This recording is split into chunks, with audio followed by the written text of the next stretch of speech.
Why are you crying? You can't have the light, Herschel. Thank you, you're not helpful. Be quiet.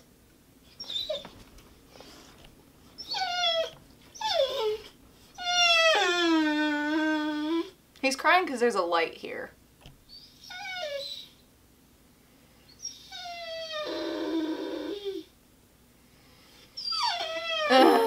To you too! Hey everybody! So, whether you are new or have been subscribed for a while, welcome back to my channel. For those of you who are either a new subscriber or if you're just finding this video because I feel like this is gonna reach a broader audience than my usual videos. My name is Ray. This dinkus is Herschel.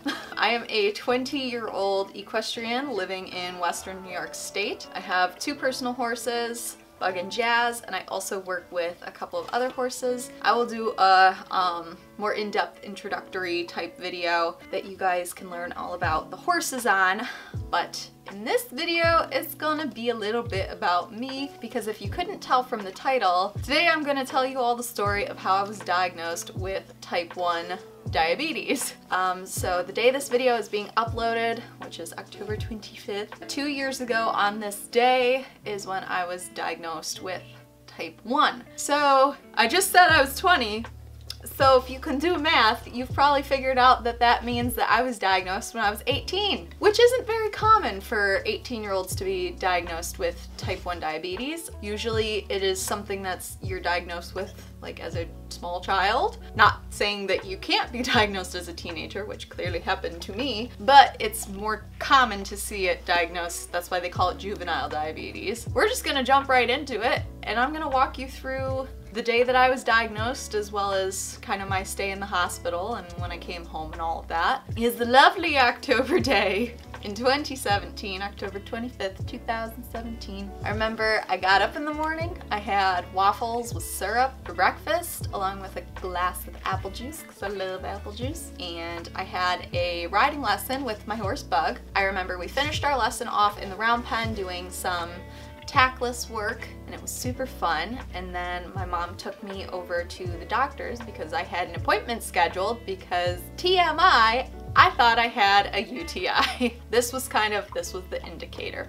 I thought I had a urinary tract infection or a yeast infection or something nasty going on. Like I said, TMI, but this is the story. Went into the doctor's and I actually wound up seeing the nurse practitioner, which is an important detail for me to include because I feel like if I would have seen my regular doctor and not the nurse practitioner, I don't know if I would have gotten the correct diagnosis that I did that day. So I went in, kind of told her the symptoms of what I was dealing with, and she was like, have we ever tested your blood sugar? Which I didn't think of at the time, really, think anything of it.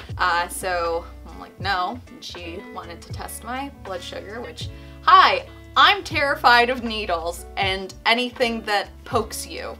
So of course the thought of, oh my god, getting my finger stuck is gonna be terrible. Joke's on you, passed me. So they tested my blood sugar. I remember she looked at the number that came up on the meter, put her hand on my knee and was like, I can't diagnose you here, but I'm gonna guess that you have type 1 diabetes, and I'm gonna send you to the emergency room ASAP to get a formal diagnosis and get this taken care of before it gets worse. Of course, this sends me into full-blown panic mode, and both me and my mom, because my mom was there, were like, how is this possible? Type 1 does not run in my family. This came as a huge shock. I just remember saying to my mom, I'm like, I cannot live like this. How am I going to give myself injections? How am I going to do all of this? There's no way I can do it. So I remember we're driving to go to the hospital and I told my mom, you gotta take me to the barn right now. I gotta see my horse. And she's probably thinking, oh my god, my child's like dying or something, so I should take her to see her horse one last time. So she took me to the barn quickly, and I just remember running out to Bug's paddock to see him, and I hugged him on his neck and just remember crying into his fur and being like, I am so sorry. I don't know what I've done, but I'm gonna try to fix this somehow. You know, I didn't know if this was the last time I was ever gonna see my horse. I didn't know. I had a lot going on in my head right then and there. My mom took me to the hospital, and this is when I kind of went into full-blown just denial of, this is not possible. There's no way that this is actually happening. Something's got to be messed up with everybody's machines or whatever. Like, there's no way that this is real. Unfortunately, it was real. It was very real. This was the first time I had ever gone to the hospital, first time I ever really had like blood drawn, IVs in, all of that stuff. So it was a big day of firsts. And I was in the ER for like a good 3 or 4 hours before they finally were like, hey, we don't know if you have type 1 or type 2, so we're trying to figure that out, but we'll get back to you. Long story short, this is type 1.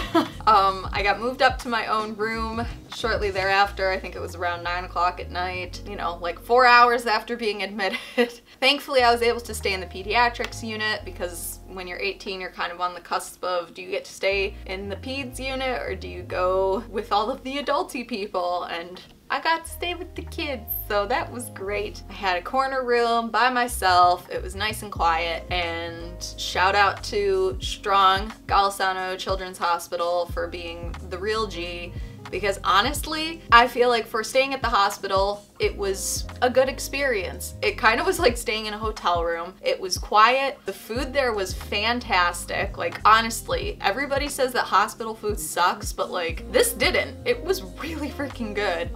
They had great TV and everything. The staff, the nurses, everybody that I dealt with while I was there was amazing and super nice and super caring. Answered all of my questions, because I had a lot of them. You know, the nurses explained to me kind of how my life was gonna work from here on out, which is, you know, they taught me how to read a nutrition label, how to count my carbs, how to do the math to figure out what I had to dose myself for whatever I was eating, and for if my blood sugar was high or not, because you want it in range. I remember they told me, they're like, you don't have to change your diet whatsoever. You just have to pick up the slack for this organ that just doesn't really want to work anymore. So I was still able to eat whatever I want, and I still am, of course. More or less, that was kind of my stay there. I stayed for a few days. Lots of blood, lots of needles, lots of crying, it was a lot to take in, and I don't think everything fully hit me until I actually got home. And one of the things that I think was really interesting about my diagnosis is that, you know, I went to the doctors because I thought I had a UTI. Usually when you're diagnosed with type 1, there's a variety of symptoms that you can have,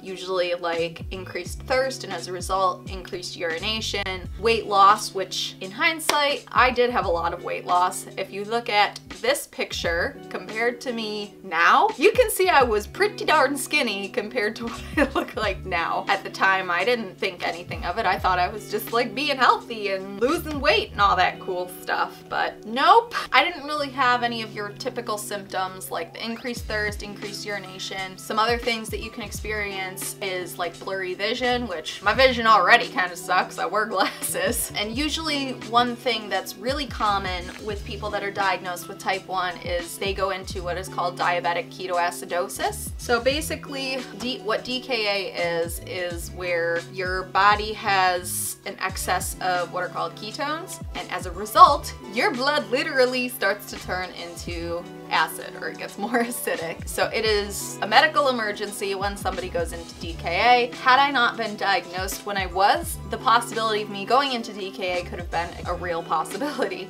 So your typical normal blood sugar ranges between 70 and 120. At diagnosis, mine was over 550. So I was definitely well on my way to more of a emergency situation than I actually had. Really, I feel like my story isn't that dramatic other than just the shock of it. I remember my endocrinologist was like, okay, so did you experience any of, and he starts listing off the symptoms, and I'm just like, nope, nope, nope, nope, nope. He's like, are you sure? I'm like, yeah. Are you sure you're sure? Yeah. He's like, well, that's certainly a unique situation then. So to make a long story short, I got sent home with a bunch of insulin pens. I might have one I can show you guys. I got sent home with a bunch of these. So this is an insulin pen. I actually had a different kind at the time, but you stick a little needle right in here and then dial in how many units of insulin you want to receive. So that is that. I had 2 different kinds of insulin I was taking at the time. This is a fast-acting insulin, so this is what you use to dose for your food or to correct a high blood sugar. And then I also had a long-lasting insulin or slow-acting insulin that I would take overnight so that you don't have to wake up a bunch of times through the night to give yourself this. Now, I don't need this, so now I'm no longer doing injections. Instead, I have a pump. This is my Omnipod. This is my kit that controls it. So the Omnipod is fantastic, and if you guys would like me to ever do like something about, you know, how my whole setup, I even have a CGM, you just can't see it. So that replaces finger poking, but I was testing my blood sugar like 4 to 8 times a day depending on, you know, what was going on. Now I don't have to stick my finger at all. Everything is controlled, you know, with these wonderful pieces of technology that I'm very grateful to have. So a lot has changed in the just 2 years that I've been diagnosed. I'm still learning every day about diabetes and about type 1 and trying to spread awareness for it and educate those who aren't sure what it is. But that's basically my story. If you guys would like me to ever tell you a little more about anything, drop a comment down below of what you might like me to talk about. I thought about doing a day in the life of a type 1 diabetic equestrian, so maybe keep your eyes out for that. But feel free to ask questions and be sure to follow me on Instagram at Eastern Equestrian, same as it is here. Leave a comment, any questions, comments, or to share your story if you're a type 1 diabetic. I think my card's running out of space, so Herschel, say bye! Bye! Thanks for watching! Bye!